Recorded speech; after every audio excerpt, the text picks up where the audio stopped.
en moins de 6 mois. La question, elle est vite répondue et je vais te montrer comment. Pour ceux et celles qui vont me traiter de mytho, tout ce que je montre ici sort de sa page. Je n'ai rien inventé. Tout ce que je vous montre sort de sa page. Les seules choses que je n'arrive pas à montrer sont les posts qu'elle a effacés. Donc, 2 conditions sine qua non. Il faut déjà avoir du talent, parce qu'on ne peut pas lui enlever ça. Kyria a quand même énormément de talent. Et il faut être né avant la honte, c'est-à-dire n'avoir absolument aucune morale. Et là, Kyria, elle nous a quand même donné une sacrée leçon. Bon, je vais te montrer en 2 étapes très simples comment te faire un maximum de blé. Première chose, tu te fais connaître sur les réseaux avec des posts bien consensuels, en un seul mot. Genre l'eau ça mouille, être méchant c'est pas bien. Et si tu veux racoler un petit peu, tu peux aller un peu sur les étrangers, les juifs, les choses comme ça. Première étape importante, il faut passer ton CAPES de pleurnicheuse, le cours Florent des pleurs. Il faut pouvoir pleurer sur commande dès qu'il y a une caméra qui tourne. Là, t'es bien. Super important, même si c'est en option, c'est faut apprendre à arrêter de pleurer dès que tu demandes de l'argent. Parce que sinon, les gens, ils comprennent mal et tout. Donc, faut apprendre à arrêter de pleurer tout de suite. Ce beau pays, avec un si beau paysage, avec une si belle histoire, on en revient en fait, dès qu'on ouvre notre bouche, à être complètement broyé. Et moi je me bats pour notre liberté, je me bats pour le vivant. Aujourd'hui c'est gardien du vivant contre gardien de l'argent. Moi je me tiens du côté des gardiens du vivant, sauf que là je vais pas pouvoir faire grand chose si j'ai pas votre solidarité derrière. Donc du coup, je vous annonce qu'une nouvelle cagnotte a été faite. En fait, c'est juste pour qu'on puisse payer nos employés, payer nos charges, payer nos fournisseurs. Ensuite, tu trouves une cause qui marche bien, qui est médiatisée, et tu te greffes dessus comme un vieux morbac.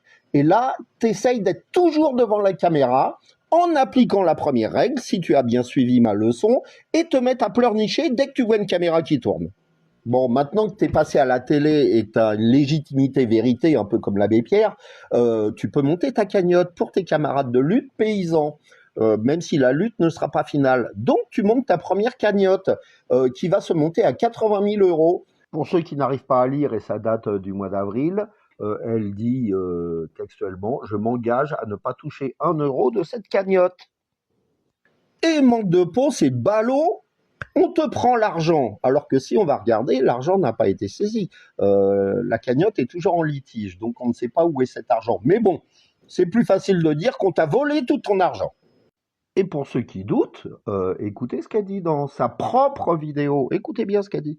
Ils ont littéralement confisqué l'argent donné par ceux qui voulaient juste aider, pas parier. Cet argent, il aurait pu soulager 50 paysans en difficulté. Donc en gros, on te vole toi qui as donné, et on vole à 50 paysans qui auraient pu être aidés. Bon, vu qu'on ne change pas une équipe qui gagne, tu te dis, tiens, je vais refaire une autre cagnotte. Et cette fois, tu demandes conseil à tes potes nazillons, qui te conseillent d'aller sur la plateforme Gives and Go, qui veut littéralement dire donne et casse-toi. Et cette plateforme, elle est connue pourquoi? Pour accepter tous les mouvements extrémistes. Et quand je dis extrémistes, c'est pas des petits bras, hein, c'est le Ku Klux Klan, les Proud Boys, les insurgés du 6 juillet. Donc voilà, et ben on se sent mieux en famille, hein, ma grande, quand même, hein. Et la miracle, comme quoi avec quelques pleurs, on arrive à se ramener une tripotée de naïfs, tu fais 330 000 euros. Et c'est là que le drame éclate, t'es victime d'un AVC. C'est dingue quand même, le sort s'acharne sur toi. Et t'oublies que tu devais aller distribuer à tes 50 collègues paysans. Cet argent, il aurait pu soulager 50 paysans en difficulté. Et t'en parles plus du tout. Et les posts où t'en parlais disparaissent mystérieusement de ta page. Donc là, t'es à la tête d'une cagnotte où t'as gagné 330 000 euros pour ta gueule. Mais ta nouvelle cagnotte commence à s'essouffler. Et là, on rentre dans un mauvais remake de Un jour sans fin. Tu postes, il y a une dizaine de jours, que à partir de maintenant, tous les sous qui arrivent dans la cagnotte iront aux paysans. C'est carrément ubuesque. La cagnotte qui a été destinée aux paysans qu'ils n'ont pas eu, tu décides de la prolonger pour que l'argent aille aux paysans. J'ai bien tout compris. Sachez que nous, sur l'association, tous les dons qu'il y aura à partir de maintenant, ça partira pour des agriculteurs en difficulté à cause des feux de forêt. Sachez que nous, sur l'association, tous les dons qu'il y aura à partir de maintenant, ça partira pour des agriculteurs en difficulté à cause des feux de forêt. Et là, on a regardé, en une dizaine de jours, t'as pris quoi, 4 ou 5 000 euros? C'est pas mal quand même, ça fait quand même plus de 10 000 euros par mois, rien qu'avec tes cagnottes.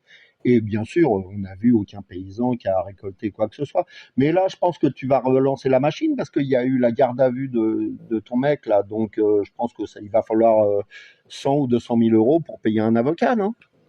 Je vais te dire pourquoi je t'en veux. Pas pour ta cagnotte, pour ça, quelque part, je t'admire. Mais parce que tu es quelqu'un d'intrinsèquement mauvais et dangereux, je pense. Dans le sens où tu es capable quand même un jour de caresser ton agneau petit bout, c'est comme ça que ça s'appelle, non? En live. Et le lendemain, de montrer ton mari qui lui a collé quand même une branche dans le cul pour le servir en gigot. Et ça fait vraiment de toi une pourriture hypocrite. Ça, c'est pour les côtés animal, mais pour le côté humain, je suis allé voir ta cagnotte et j'ai vu des commentaires de gens qui disent je vous donne 10 euros parce que je peux pas faire plus, des petites mamies sûrement. Et tu te rends compte quand même, t'as une ferme, t'as des hectares, t'as un restaurant, t'es chef d'entreprise, tu payes des employés et tu fais des cagnottes où 95 ou 99% des gens qui donnent de l'argent sont moins riches que toi. Mais comme j'ai dit tout à l'heure, t'es vraiment né avant la honte et elle te rattrapera jamais celle-là. Bon, comment gagner un demi-million d'euros en